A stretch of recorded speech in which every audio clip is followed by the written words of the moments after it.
Ibi byiza kuri wese ukurikiye Story House reka nizere kumeze neza aho uherereye hose. Hanyuma rero hano mu bitangaza makuru no kumbuga nkoranyambaga mu Rwanda no hanze yarwo, inkuru iri imbere mu mashakiro n'irimo izina ry'icyamamare muri hip hop muri Amerika, J Cole. Ni inkuru yakwirakwiye kuri iki cyumweru tariki ya 9 Gicurasi na 2021 ivuga ko uyu muraperi w'umunyamerika ubusanzwe witwa Jermaine Lamar Cole ari mu Rwanda.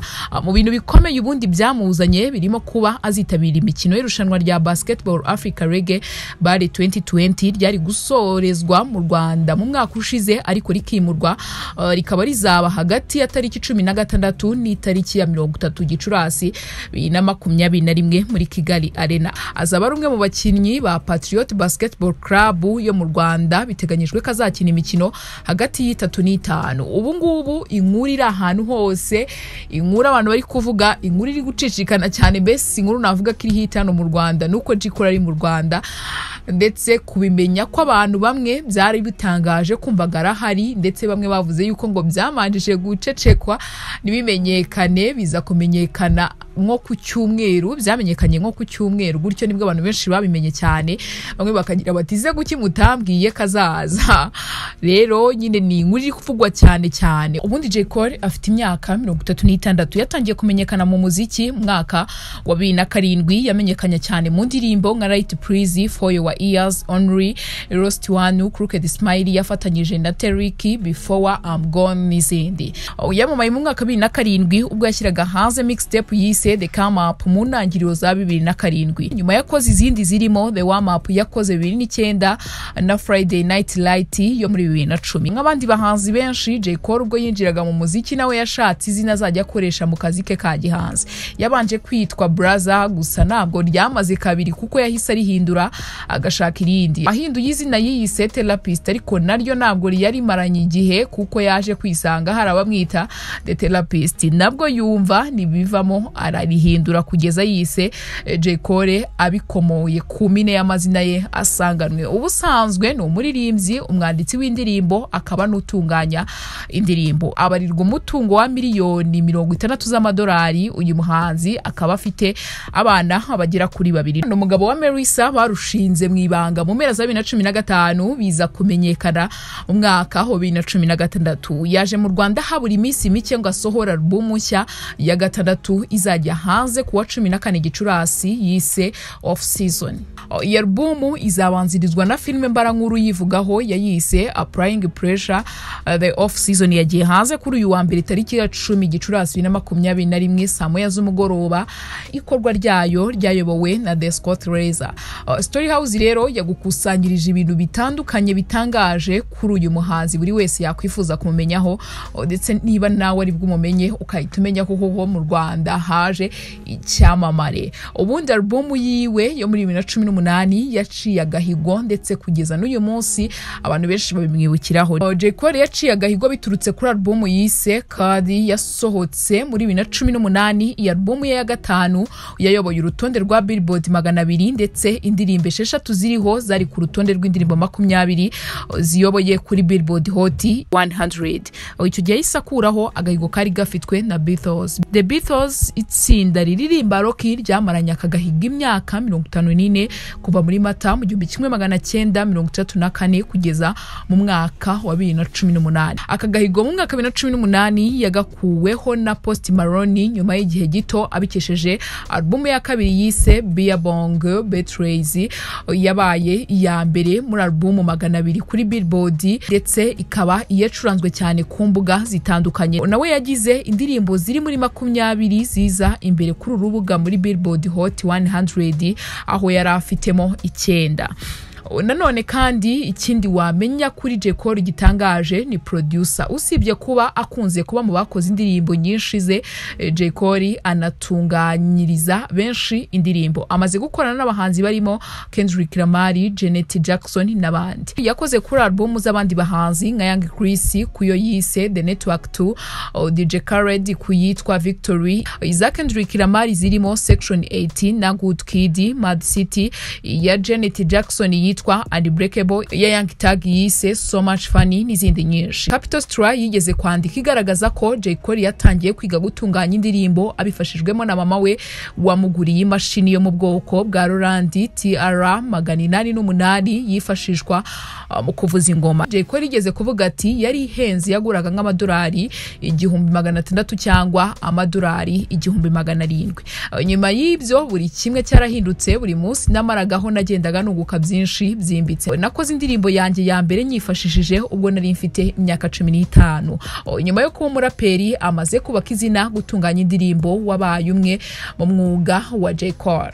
Ikindi kintu cyihariye wamenya kuri iki cyamamare kiri mu Rwanda J Cole nuko afasha byihariye abakobwa babyaye inda zitateganyijwe. Muri Mutarama 2015 J Cole yatangaje ko yahaye amacumbi abakobwa bifasha muri buri kimwe mu kwita ku bana babo muri Vayateville aho yakuriye we n'umuryango we. Mu kiganiro yagiranye na Combat Jack Show yasobanuye ko yongeye kugura inyubako yakuriyemo muri uwo mujyi adashaka gusubirayo kubayo ahubwo ashaka kuyiha aba babyeyi. Ati ntabwo mbahariya, intego yanjye nuko haba ahantu ho gutura imiryango. Rero buri myaka 2 umuryango mushya uzajya uhaza bahabe ku buntu. Igitekerezo nuko umubyeyi ufite abana benshi abana be bazajya basangira icyumba. Ashobora kuba afite abana 2 3 bazajya basangira icyumba. Ikindi gitangaje kuri J Cole kindi ni ikingiki yatsindiye ibihembo byinshi birimo na Grammy Award. Uyu muraperi numwe mu bahanzi b'abanyabigwi ku isi no muri Amerika cyane ko yagiye yigwizaho ibihembo bikomeye. Uretse ibyo ugiye kurondora ibihembo yahatanyemo byo bwakira bugacya kuko ni byinshi kandi bitari ibyo muri Amerika gusa. Afite ibihembo 8 bya Beat Hip Hop Award muri 2020 abikesheje indirimbo yitwa A Lot yakoranye na 21 Savage yatwaye Grammy Award mu cyiciro cya Best Rap Song. Yatwaye igihembo cya Top Rap Album muri Billboard Music Award ndetse abitse ibikombe 3 bya Soul Train Music Award.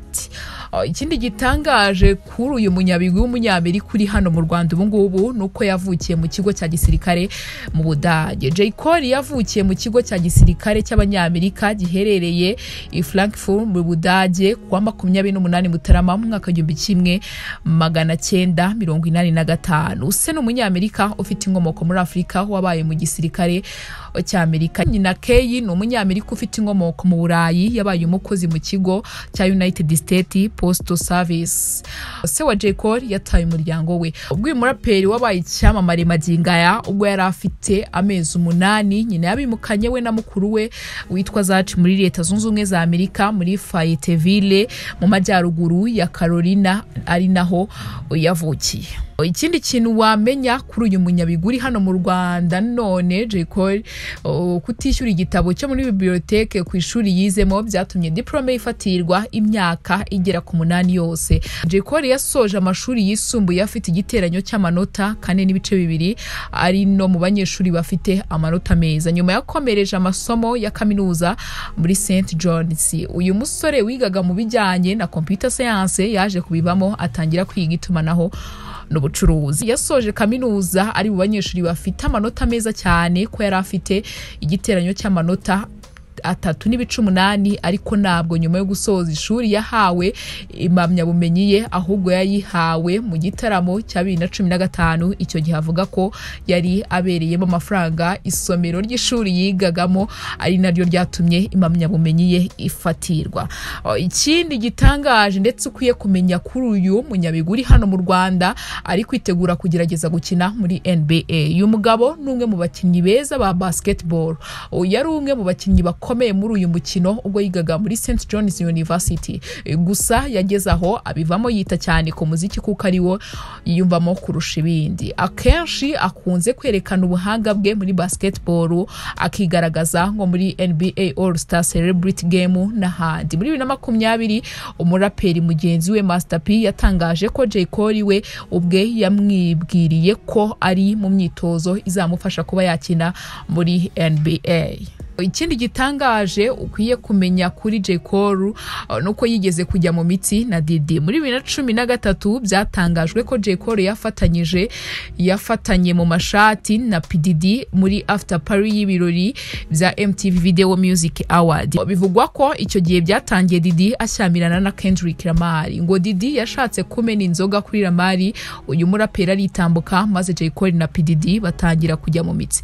Nyuma y'amezi make ibivuzwe byagaragaye ko bashobora kuba baracoce amasinde yabo, nyuma yaho bahuriye mu mashusho yo kwamamaza Levot ya P Diddy ndetse banatera urwenya kuri bifu yabo yari imaze iminsi ivuzwe. Ikindi ukwiye kumenya kuri J Cole uri hano mu Rwanda, Jay-Z ni mento wa J Cole. Mu mwaka 2009 J Cole yasinye amasezerano muri Rock National ya Jay-Z.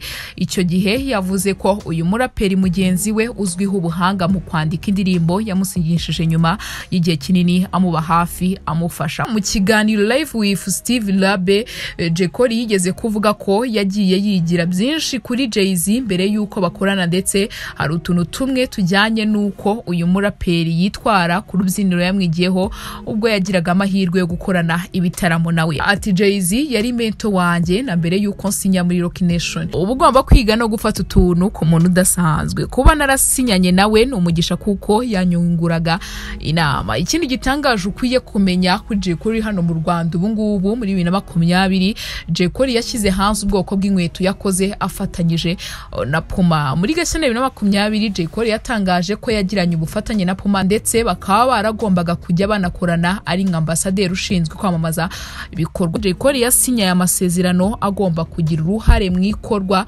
ry'ibicuruzwa rya Puma akanabimenyekanisha nk'uko umuyobozi w'iyi sosiyete ku isi yose yabitangaje. Ubwo bashyiraga hanze itangazo ry'ubufatanye banagaragaje firme ngufi Skydreamer Shoes mu mukino wa 2020 NBA All-Star Game. Muri Nyakanga 2020 J Cole na Puma bashyize hanze inkweto bise Puma Extrema. Ngengo uko rero ngibyo ibintu 10 bitangaje ukwiye kumenya ku muraperi J Cole hano mu Rwanda, icyamamare mpuzamahanga. Gusa abahanzi ba hano mu Rwanda ni ibintu bari gukomeza bavuga cyane, batera comment ndetse n'abasobanukiwe hano muziki mu Rwanda bakunze guteza imbere umuziki, bakagira bati ese ni gute bifata bagatumira umuraperi uvuye muri Leta Zunze Ubumwe za Amerika cyangwa se umuhanzi uvuye muri Leta Zunze Ubumwe za Amerika kugira ngo azataramire mu Rwanda, kandi mu Rwanda hari abahanzi, ngo kuki batafashe wenda umwe hano mu Rwanda akaba ari we uzabataramira. Rero ati niyo mpamvu umuziki w'u Rwanda udashobora gutera imbere mu gihe batatubonamo naho duturuka, batatubona ko dushoboye ngo abashe kuvuga ati ni mwebwe muzataramira abazaba bakurikiranye uyu mukino. Iyi ni Story House, kanda subscribe tujye dukomeza kubana. Jye na Lidiane Mahirwe.